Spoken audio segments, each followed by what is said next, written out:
دنیا بھر میں قرآن و سنت کی تعلیمات کو عام کرنے والی عاشقان رسول کی دینی تحریک دعوت اسلامی جہاں دنیا بھر میں دین کا پیغام عام کر رہی ہے، وہیں مدنی مراکز، مساجد، مدارس المدینہ اور جامعۃ المدینہ کی تعمیرات بھی جاری ہیں۔ الحمدللہ نیپال کے شہر نیپال گنج میں دعوت اسلامی کے شعبہ خدام المساجد والمدارس کے تحت جامع مسجد فیضان غوث اعظم کے تعمیراتی کاموں کا سلسلہ جاری ہے۔ پراپرٹی ڈپارٹمنٹ نیپال کے ذمہ دار نے اس مسجد کا دورہ کیا اور وہاں تعمیراتی کاموں کا جائزہ لیا۔ اس مسجد فیضان غوث اعظم کے تعمیراتی کاموں کے حوالے سے شعبہ ذمہ دار نے مدنی خبروں سے گفتگو کرتے ہوئے بتایا۔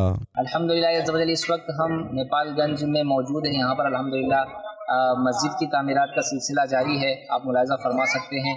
الحمدللہ دعوت اسلامی کا شعبہ مجلس خدام المساجد والمدارس کام کر رہی ہے، دنیا بھر میں اس میں مسجدیں بنا رہی ہے، مدرسے بنا رہے ہیں۔ انشاءاللہ عزوجل یہاں پر بھی عالی شان مسجد بنے گی، عالی شان اسلامی بہنوں کا مدرسہ انشاءاللہ عزوجل قائم ہوگا۔ آپ بھی دعوت اسلامی کا ساتھ دیجیے اور جو مسجد تعمیر ہو رہی ہے اس میں اپنا تعاون بھی فرمائیے۔